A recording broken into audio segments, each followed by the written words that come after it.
Ronaldo, I feel so like the Portuguese players must be so happy, right? That whenever, even if they play horrible, they will just put all the blame on Cristiano Ronaldo. One thing I will say that Deschamps has to nail down is that too many times in that first half, that French midfield was. This is like we've talked about this off air a bit, where like the way the other teams are playing, this might actually be the time for England to pounce.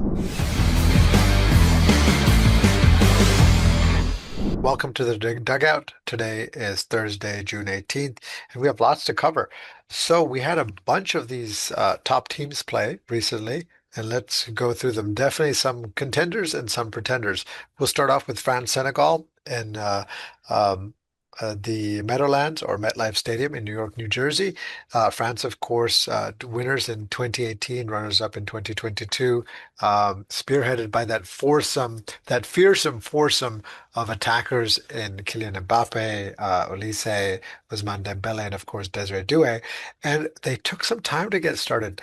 Eventually winning out 3-1, but Senegal themselves a very talented team with Sarr and Sadio Mane. Pushing them all the way, but France showed that they have the second gear that few other teams have. In the end, comfortably winning with 3-1. Kylian Mbappe, of course, continuing to show that he is a superstar. 14 goals now in World Cup.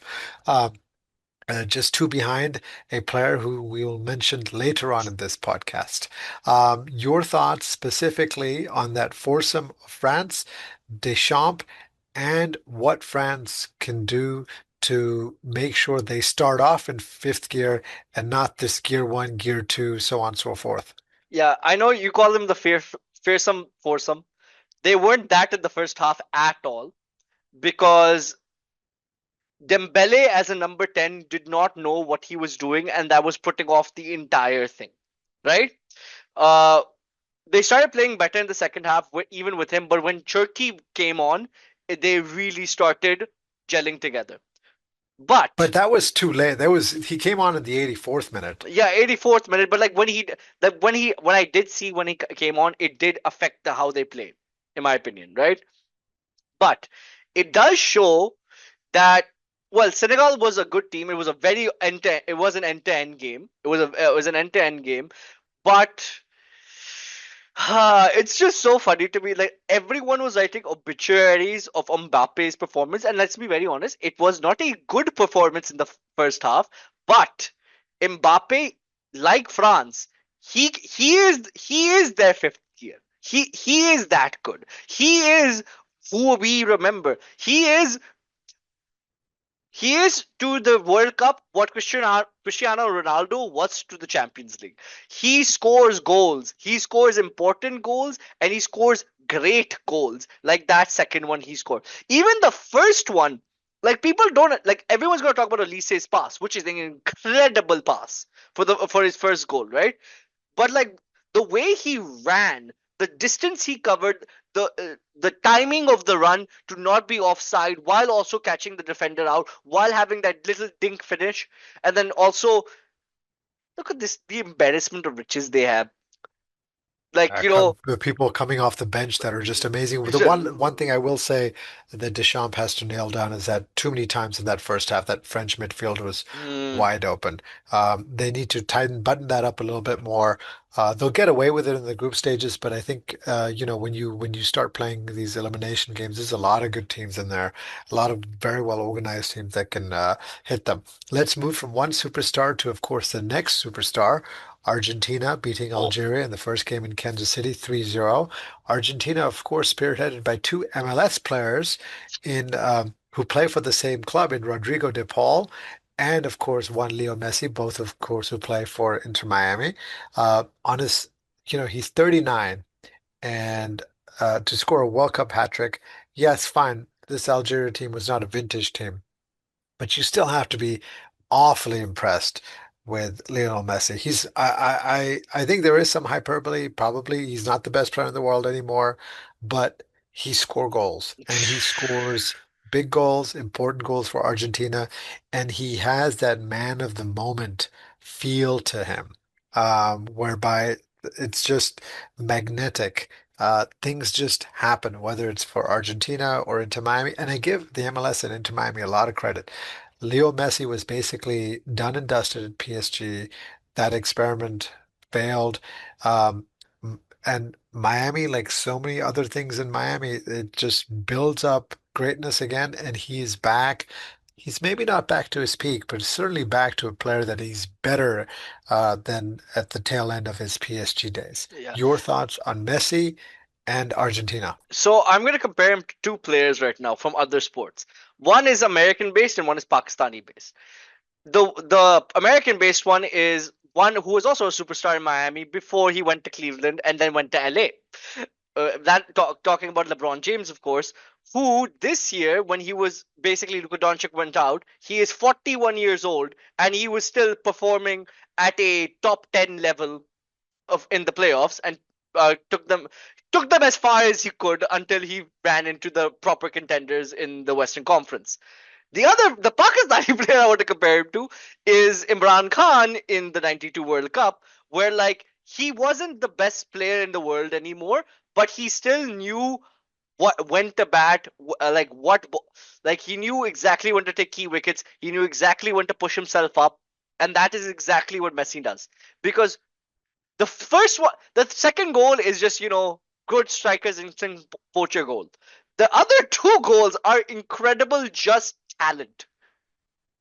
No, they were both fantastic goals. And people, of course, forget that in that '92 World Cup final, if Imran Khan, of course, bumped himself up the order to number three and really spearheaded that, anchored that innings. And then, of course, Inzamam came in at the end. Him and Wasim Akram had a few quick fire scores, which took them finally to 249. And interestingly, the last wicket that England lost, where Ramiz Raja took that catch, was off the bowling of one Imran Khan. Let's move on to the next game. This to me was the interesting game. We've moved from superstar to a player who thinks of himself as a superstar, but maybe just isn't quite there yet. We're of course talking about Portugal, played the Democratic Republic of Congo in Houston, a drab 1-1 affair. And I say drab because you look at this Portugal team, and we discussed in the preview, they're absolutely star-studded. But for them to go 90 minutes against DR Congo and only have one shot on goal, that one shot on target is disappointing. Cristiano, here's an amazing stat. He's had one goal in his last 11 major tournament appearances. That includes matches at the 2022 World Cup, includes matches at the 2024 Euros, and of course includes the first match here. Portugal started off real well. Very well scored goal by João Neves, who knew that this short guy could also head the ball.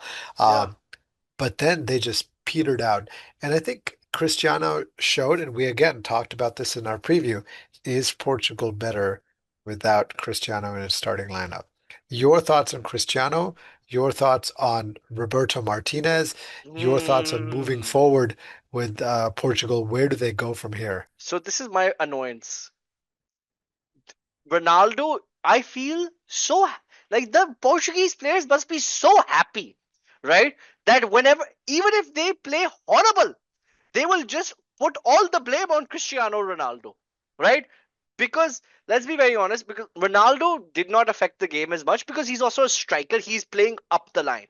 The problem was Bernardo Silva, who is a decade younger than him, was nearly invisible. Not uh, Bruno was not great, and you know how much of a big fan of Bruno I am.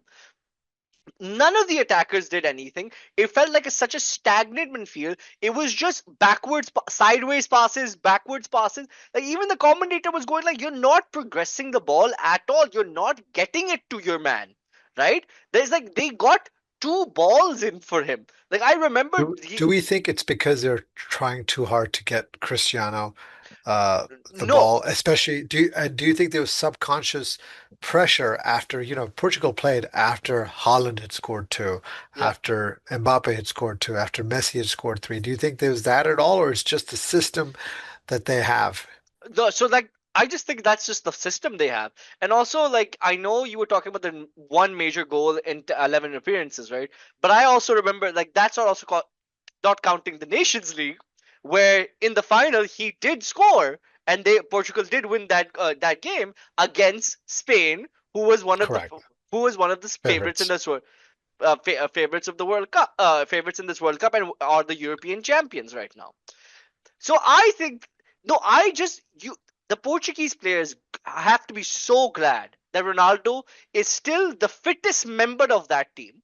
Okay, somehow like they were doing a training montage. He's still somehow the fastest member of that team as well, right? He obviously doesn't have that defensive capability anymore. He can't go running up down the pitch. That's fine, right? And he's not as sharp as he used to be. I completely agree. Is he a superstar anymore? No.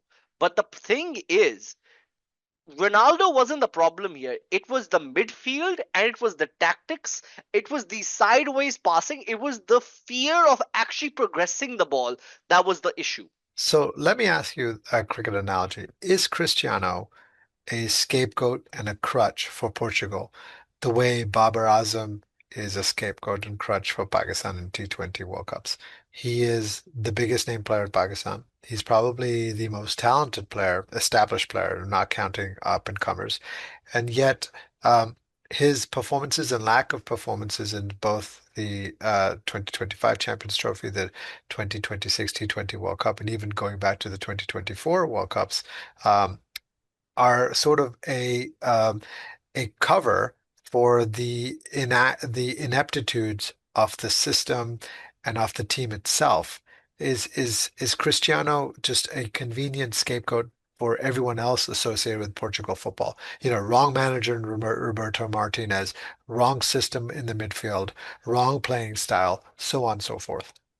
Very much so, because like, if this is like from coming from me, right? There is a lot, like, the two players who get the most hate in the world are Lionel Messi and Cristiano Ronaldo, right? Football players, right? And it is so, and the same thing goes for Babar Azam in Pakistani cricket, right? So there, it's a very similar situation, because Hassan is putting him in as bad of a putting Babar in as bad of a situation that Roberto Martinez is putting Ronaldo in. I also thought it was interesting that Ronaldo played 90, and when they brought in Goncalo Ramos, they didn't take him off. And I think Roberto Martinez at that point needs to be stronger and actually take off Cristiano and sub him. Let's come to one other thing I wanted to touch on in the Argentina game that you just reminded me of. Should Messi have been sent off? Yes, that was a very obvious red card, and if his name was anything but Lionel Messi, he would have been sent off. I agree. I was surprised that VAR didn't have the referee take a second look at it. Let's come to one of the games of the World Cup so far. Yesterday was a game up in Dallas I attended. I'll talk to you about a little bit about that. England 4, Croatia 2.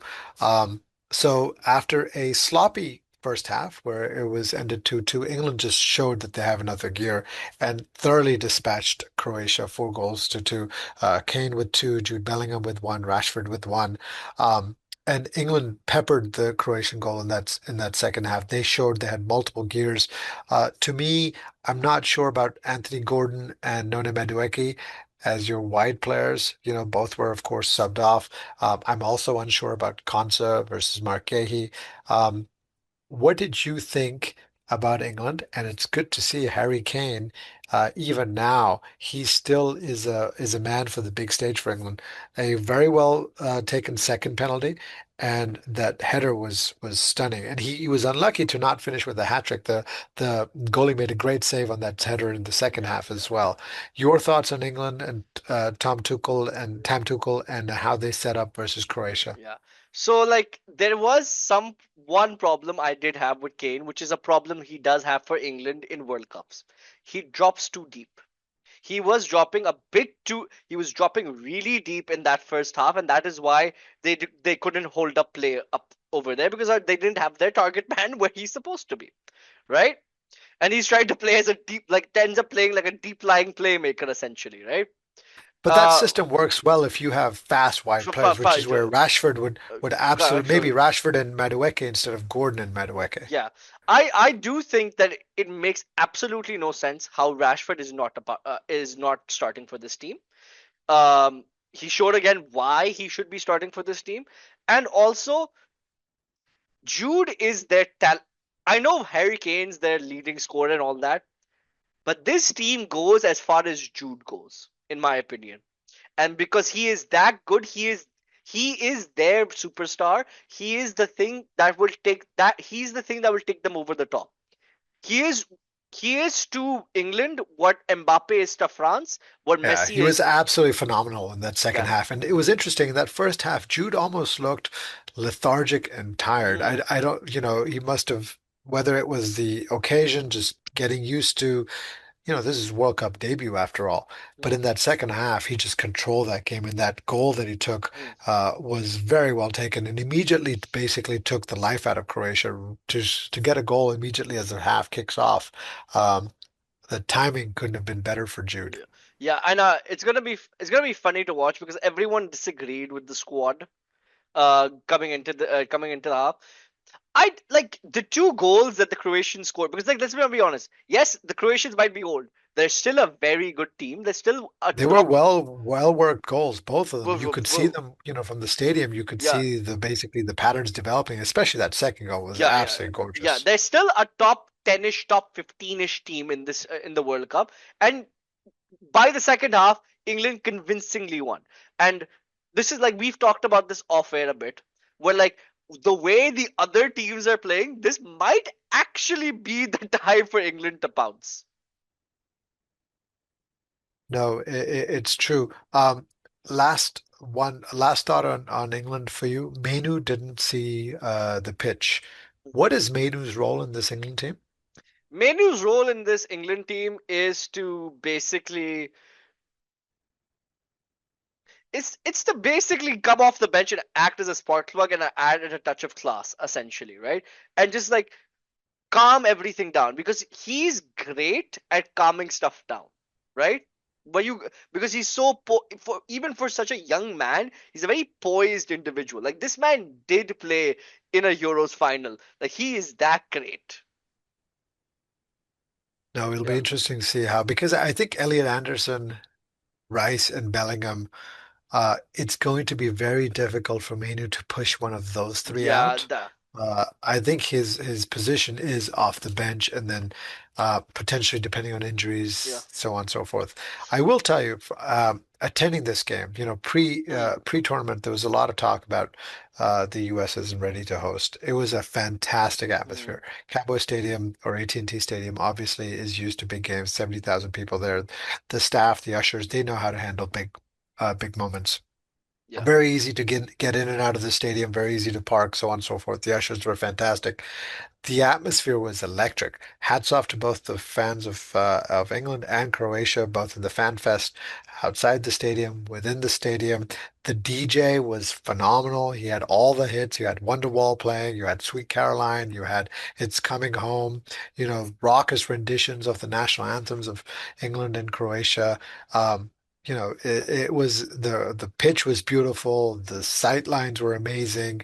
Uh, this has been a fantastic World Cup. I'm glad the U.S. is hosting and showing what the best of America, because I spoke to a bunch of fans from both sides yesterday. They're having an absolute blast driving Yeah. up and down this country. Folks saw the rodeo at the stockyards in Fort Worth yesterday. They had cowboy hats on, eating Texas barbecue, and they're all looking forward now to going to the rest of the country. England, of course, is moving from here to Boston and then on to New York and New Jersey. Croatia has a few other games as well. But it was a pleasure to attend. It was a fantastic game to witness, and the atmosphere was just absolutely stunning. Yeah. Uh this was a general point about the entirety of the World Cup. And like how many Americans are have like just going like breaking down barriers and saying, "Oh, like we're actually not that different. If we're all working class and we're all trying to get around and we're all pretty fun and we all like to party." Like it's like at like the wider geopolitical tensions in the world. It's nice to have a feel good story about everyone coming together from multiple cultures. Sports is always the big unifier, of course. Yeah, Today, of course, let's go to second round of matches start today. In Group A, of course, you have Czechia or the Czech Republic and South Africa. And then, of course, you have Mexico and South Korea. That game is going to be in Guadalajara. I'm sure it'll be amazing atmosphere there in Guadalajara. And then the Swiss against Bosnia. Swiss looking to get back on track after being pegged back by Qatar in the last minute and drawing 1-1. And then, of course, Canada and Qatar in Vancouver, which should again be an amazing atmosphere. Canada actually, one of these two, whoever wins this game, will qualify for the round of 32. Hmm. So this could be two of the smaller teams or the lesser heralded teams, let's say, between Canada and Qatar who could book their place in the round of 32 today. Your any quick thoughts on these four matches today? My really quick thoughts on the matches is I'm excited because I'm gonna stay up and I'm gonna watch all of these matches, and no match has left me disappointed.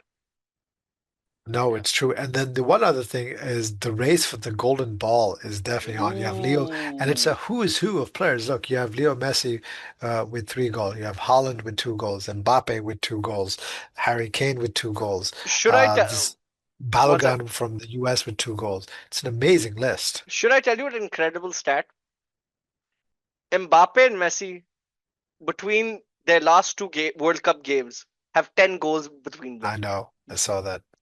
It's pretty amazing. It's an insane stat when you actually think about it. Like these No, two, they're big game players. uh, Absolutely. yeah. So, all right. Thank you. Appreciate it.